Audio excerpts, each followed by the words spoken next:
नमस्कार, मैं हूं आलोक और आप देख रहे हैं डेली 24 भारत। राष्ट्रपति द्रौपदी मुर्मू 2 नवंबर को हरिद्वार का दौरा करेंगी, जहां वो पतंजलि विश्वविद्यालय के दीक्षांत समारोह में मुख्य अतिथि के रूप में शामिल होंगी और विश्वविद्यालय परिसर में आयोजित विशेष कार्यक्रम में भी सहभागिता करेंगी। राष्ट्रपति के आगमन को देखते हुए हरिद्वार प्रशासन पूरी तरीके से सतर्क है और सुरक्षा व्यवस्थाओं की तैयारियों को अंतिम रूप दिया जा रहा है। जिलाधिकारी मयूर दीक्षित और वरिष्ठ पुलिस अधीक्षक प्रेमेंद्र सिंह दोपाल ने हेलीपैड से लेकर समारोह स्थल तक सभी तैयारियों का विस्तृत निरीक्षण किया। पतंजलि विश्वविद्यालय परिसर से लेकर पूरे मार्ग तक सुरक्षा व्यवस्था को लेकर पुलिस और प्रशासन ने विस्तृत योजना तैयार कर ली है। राष्ट्रपति के दौरे को लेकर हरिद्वार में प्रशासनिक गतिविधियां तेज हो गई हैं। सुरक्षा, यातायात और प्रोटोकॉल संबंधी तैयारियों की लगातार समीक्षा की जा रही है। महामहिम राष्ट्रपति महोदय के आगामी दौरे को लेकर जिला प्रशासन, पुलिस प्रशासन पूरी तरीके से तैयार है। इसी परिप्रेक्ष्य में आज स्थलीय निरीक्षण मेरे और जिलाधिकारी द्वारा किया गया है और जो भी व्यवस्थाएं यहाँ पर की गई हैं उनको देखा गया है, किस तरीके से अरेंजमेंट्स किए जाने हैं, उसी को ध्यान में रखते हुए इस दौरे को रखा गया है। आगामी 3-4 दिन महत्वपूर्ण है और हम लोग पूरी तैयारी से इसमें जुटे हैं और मुझे पूरा यकीन है कि आगामी महामहिम का दौरा अच्छे माहौल में और अच्छे तरीके से संपन्न किया जाए। सभी जो महत्वपूर्ण बिंदु थे उनका निरीक्षण किया गया। इसी के अनुरूप जो हमारे ड्यूटी चार्ट्स हैं, ड्यूटी को बनाया जाएगा, उसी के अनुरूप ड्यूटी। देखिए, जो मैं अभी प्रोटोकॉल से अभी जो प्लान प्राप्त हुआ है उसी क्रम में 2 तारीख को जो महामहिम राष्ट्रपति महोदय का जो प्लान है पतंजलि यूनिवर्सिटी में, उसके क्रम में आज यूनिवर्सिटी के अधिकारियों के साथ यहाँ पर सुरक्षा व्यवस्था और जो कार्यक्रम की रूपरेखा उसके क्रम में निरीक्षण किया गया है और प्रोटोकॉल और गाइडलाइंस के अनुसार आवश्यक दिशा निर्देश दिए गए। इसमें प्रोटोकॉल के अनुसार लगातार इसमें तैयारियां की जाएंगी और कार्यक्रम से 1 से 2 दिन पहले इसका प्रॉपर रिहर्सल आदि कार्रवाई की जाएगी। देहरादून में सांसद खेल महोत्सव का भव्य शुभारंभ किया गया। बता दें कि आयोजित सांसद खेल महोत्सव में मुख्यमंत्री पुष्कर सिंह धामी पहुंचे, जहां युवा साथियों ने गर्मजोशी के साथ उनका स्वागत किया, जिसके बाद सीएम धामी ने आयोजन में युवाओं के हित में कई फैसले लिए, जिससे युवाओं का आत्मविश्वास बढ़ गया है। धामी सरकार के नेतृत्व में खेलों को नया आयाम मिला है और गांव-गांव तक आधुनिक खेल सुविधाएं पहुंच रही हैं। वहीं खेलो उत्तराखंड के विजन के तहत ग्रामीण क्षेत्रों में भी खेल मैदान और प्रशिक्षण केंद्र तैयार हो रहे हैं। हाल ही में आयोजित नेशनल गेम्स में भी उत्तराखंड के खिलाड़ियों ने शानदार प्रदर्शन किया, जो सरकार की खेल नीति की सफलता को दर्शाता है। मुख्यमंत्री धामी ने कहा कि युवा शक्ति की प्रदेश की सबसे बड़ी ताकत है और खेल भावना से ही उत्तराखंड अग्रणी राज्य बनेगा। साथ ही उन्होंने कहा कि सांसद खेल महोत्सव युवाओं को अपनी प्रतिभा दिखाने और आगे बढ़ने का एक सशक्त मंच प्रदान कर रहा है। उत्तराखंड के मुख्यमंत्री पुष्कर सिंह धामी ने खटीमा में पुण्यगिरी मेले के लिए एक महत्वपूर्ण पहल की है। उन्होंने CSR के तहत रैकेट और प्लान इंडिया ने चंपावत जिला प्रशासन को दी गई मोबाइल शौचालय वैन को हरी झंडी दिखाकर रवाना किया। इस पहल के तहत कुल 6 आधुनिक मोबाइल वैन उपलब्ध कराए गए हैं, जिनमें 4 महिला शौचालय, 4 पुरुष शौचालय और 2 चेंजिंग रूम की व्यवस्था की गई है। ये वैन पुण्यगिरी मेले के दौरान स्वच्छता बनाए रखने में अहम भूमिका निभाएंगी। मुख्यमंत्री धामी ने कहा कि मेले में प्रतिवर्ष लाखों श्रद्धालु आते हैं, ऐसे में स्वच्छ और स्वास्थ्यप्रद वातावरण सुनिश्चित करना सरकार की प्राथमिकता है। इस सुविधाओं से श्रद्धालुओं, विशेषकर महिलाओं और बच्चों को काफ़ी राहत मिलेगी। ये कदम राज्य सरकार के स्वच्छ उत्तराखंड, स्वस्थ उत्तराखंड के संकल्प को सशक्त बनाने की दिशा में एक सराहनीय प्रयास है। आपको बता दें, देहरादून जिले की डोईवाला विधानसभा क्षेत्र के थानों के स्थित लेखक गांव में एक ऐतिहासिक धार्मिक आयोजन संपन्न हुआ, जहां लगभग 350 वर्ष पुराने प्राचीन मंदिर का पुनर्निर्माण कार्य पूर्ण होने के बाद भगवान श्री नरसिंह की प्रतिमा की वैदिक रीति रिवाजों के साथ प्राण प्रतिष्ठा की गई। इस पावन अवसर पर बद्रीनाथ धाम के विद्वान ब्राह्मणों ने वैदिक मंत्रोच्चार और धार्मिक अनुष्ठानों के बीच प्रतिष्ठा विधि संपन्न कराई, जिससे पूरा क्षेत्र भक्ति और अध्यात्म के वातावरण में सराबोर हो गया। वहीं कार्यक्रम में पूर्व केंद्रीय शिक्षा मंत्री डॉक्टर रमेश पोखरियाल निशंक की विशेष रूप से उपस्थिति रहे। उन्होंने इस अवसर पर कहा कि इतने पुराने मंदिर में भगवान नरसिंह की प्राण प्रतिष्ठा से क्षेत्र का आध्यात्मिक महत्व और भी बढ़ गया है। यह आयोजन हमारी प्राचीन संस्कृति, आस्था और परंपराओं के संरक्षण का प्रतीक है। मंदिर के पुनर्निर्माण से न केवल स्थानीय लोगों की धार्मिक आस्था को बल मिला है, बल्कि यह स्थान अब धार्मिक पर्यटन के रूप में भी आकर्षण का केंद्र बन गया है। थानो स्थित 350 वर्ष पुराने मंदिर का पुनर्निर्माण किया जा रहा है। भगवान श्री नरसिंह की वैदिक विधि से प्राण प्रतिष्ठा संपन्न हो गई है। डॉक्टर रमेश पोखरियाल निशंक ने कार्यक्रम में शिरकत की है। मंदिर से क्षेत्र का आध्यात्मिक और धार्मिक महत्व बड़ा है। आपको बता दें, थानो स्थित 350 वर्ष पुराने मंदिर का पुनर्निर्माण किया गया है।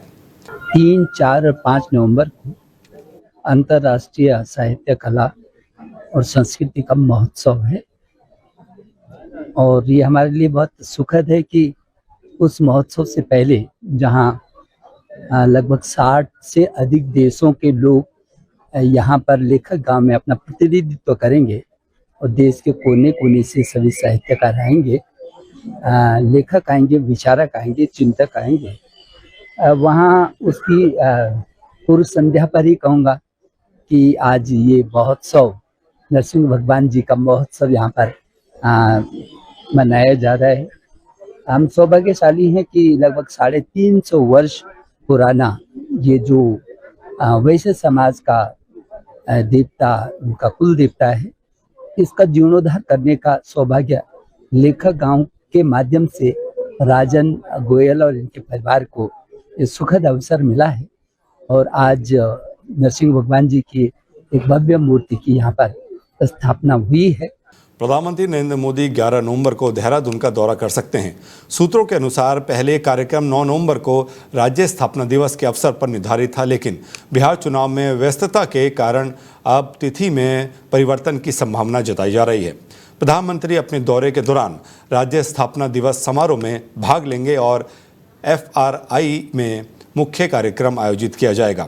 इस अवसर पर वे सैन्य धाम परियोजना सहित कई महत्वपूर्ण विकास परियोजनाओं का लोकार्पण और शिलान्यास भी करेंगे। मुख्यमंत्री पुष्कर सिंह धामी ने प्रधानमंत्री के स्वागत और कार्यक्रम की तैयारियों की समीक्षा शुरू कर दी है। वहीं प्रशासन और पुलिस विभाग ने सुरक्षा एवं प्रोटोकॉल की व्यवस्थाओं को लेकर तैयारियां तेज कर दी हैं। प्रधानमंत्री मोदी का यह दौरा राज्य के लिए न केवल विकास योजनाओं के विस्तार बल्कि राज्य स्थापना दिवस के गौरवशाली उत्सव के रूप में भी महत्वपूर्ण माना जा रहा है।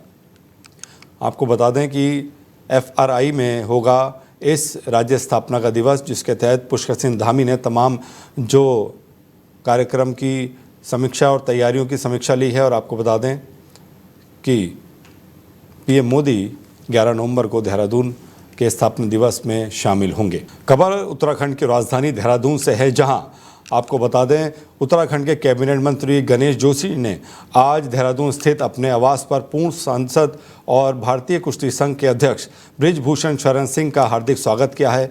इस अवसर पर मंत्री जोशी ने पुष्प गुच्छ भेंट कर उनका अभिनंदन किया और उनके साथ विभिन्न सामाजिक एवं राजनीतिक विषयों पर विचार विमर्श किया। उन्होंने सम्मान स्वरूप गणेश जी की मूर्ति भेंट की। मंत्री जोशी ने कहा कि बृजभूषण सिंह का अनुभव और जनसेवा के प्रति समर्पण हम सभी के लिए प्रेरणा स्रोत है। उन्होंने प्रदेश के विकास और जन कल्याण के मुद्दों पर निरंतर मार्गदर्शन देने के लिए उनका आभार व्यक्त किया है। आपको पता, कैबिनेट मंत्री गणेश जोशी ने स्वागत किया है और मंत्री जोशी ने जन कल्याण के मुद्दों पर मोहर लगाई है। पूर्व सांसद भारतीय कुश्ती संघ के अध्यक्ष बृजभूषण शरण सिंह का स्वागत किया है और उन्होंने कहा है कि बृजभूषण एक सामाजिक और उनकी जो अनुभव है वो यहाँ पर उनका काम आएगा। लोक निर्माण विभाग तथा अल्मोड़ा जिले के प्रभारी सचिव डॉक्टर पंकज कुमार पांडे 2 दिवसीय जिले के दौरे पर हैं। प्रभारी सचिव ने आज विकास भवन में जिला योजना के तहत राज्य एवं केंद्र सेक्टर की योजनाओं की प्रगति की समीक्षा की। PWD समेत कई विभागों ने 7 माह बाद भी शून्य बजट खर्च करने पर प्रभारी सचिव ने अधिकारियों को जमकर फटकार लगाई। इसके अलावा आधी अधूरी काटी गई सड़कों का कार्य पूरा न होने पर भी सचिव ने नाराजगी जताते हुए अधिकारियों को शीघ्र कार्य पूरा करने की हिदायत दी है। प्रभारी सचिव ने कहा, जिन ठेकेदारों ने कार्य करने में लापरवाही बरती जा रही है, जिनको लेकर उनके खिलाफ कार्रवाई की जाएगी। सचिव ने सभी सेक्टर की योजनाओं को निर्धारित समय से पूरा करने के निर्देश दिए हैं। साथ ही गड्ढा मुक्त अभियान को गंभीरता से लेते हुए सभी सड़कों को शीघ्र गड्ढा मुक्त करने के निर्देश दिए हैं। मैं अल्मोड़ा जिले का प्रभारी सचिव होने के नाते यहाँ पे विजिट कर रहा हूँ और इसमें डिटेल मीटिंग हुई। इसमें जिले के समस्त अधिकारी, जिलाधिकारी, CDO, ADM सारे लोग यहाँ मौजूद थे। उसमें डिटेल विभाग वाइज समीक्षा की गई है। कुछ लोगों का खर्चा कम है, कुछ जीरो पे भी हैं, उस पर उन्हें कहा गया है कि ऐसे नहीं चलेगा, कि 7 महीने हो चुके हैं। पीडब्ल्यूडी विभाग के भी कुछ ऐसे खंड हैं जहाँ पे काम अच्छा नहीं हो रहा है, डिले काफ़ी चल रहे हैं, उनको भी सख्त हिदायत दी गई है। इसके अलावा सबको ये निर्देश दिया गया है कि ऑब्जेक्टिव देखते हुए प्रदेश के विकास के लिए, जनपद के विकास के लिए क्या कंट्रीब्यूट कर सकता है विभाग उनका, उस पर फोकस करें और अपना परफॉर्मेंस को और बेहतर करने का प्रयास करें। हम लोग जो वरिष्ठ अधिकारी विभिन्न जनपदों में जाते हैं, हमारा काम ये है कि गाइड करना इनको, और जो इनकी समस्याएं हैं जो शासन स्तर पे जिसको रिजॉल्व किया जाना है, अगर उसमें कुछ गैप है तो हम लोग उसको टेकअप करके उसको। उत्तराखंड में इस बार दीपावली पर दियों के साथ साथ शराब की बिक्री ने भी नया रिकॉर्ड बना दिया है। आबकारी विभाग के मुताबिक त्योहारों के 15 दिनों में प्रदेश भर में शराब की बिक्री 400 करोड़ रुपए के पार पहुंच गई, जो पिछले साल के मुकाबले करीब 25% ज़्यादा है। आबकारी विभाग के ताज़ा आंकड़ों के अनुसार अक्टूबर के आखिरी हफ्ते से लेकर दीपावली के बाद तक शराब की बिक्री में ज़बरदस्त उछाल देखा गया है।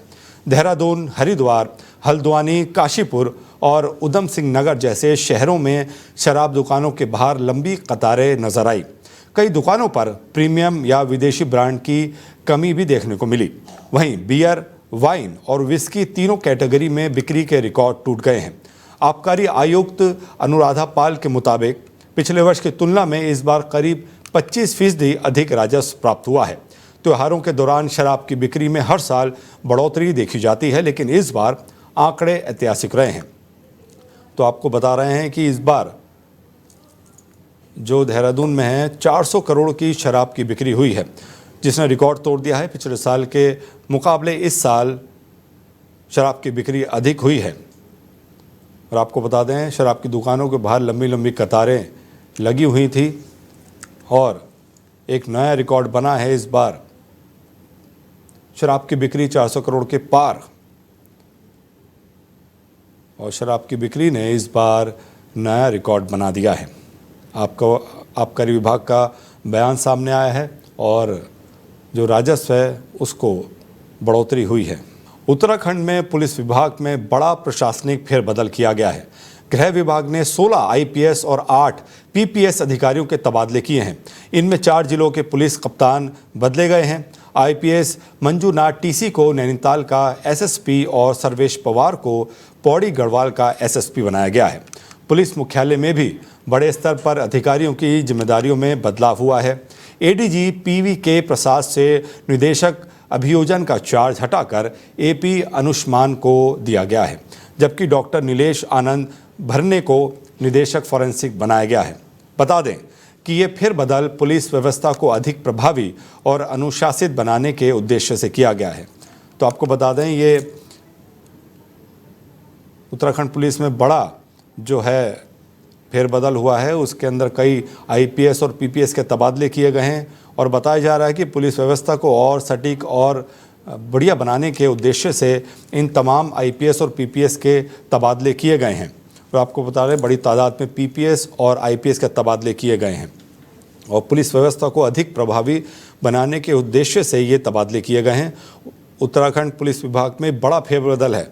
आपको बता रहे हैं 16 आईपीएस और 8 पीपीएस अधिकारियों के तबादले हुए हैं। ये बड़ी खबर है। बड़े रैंक के जो पुलिसकर्मी हैं उनको तबादले किए गए हैं।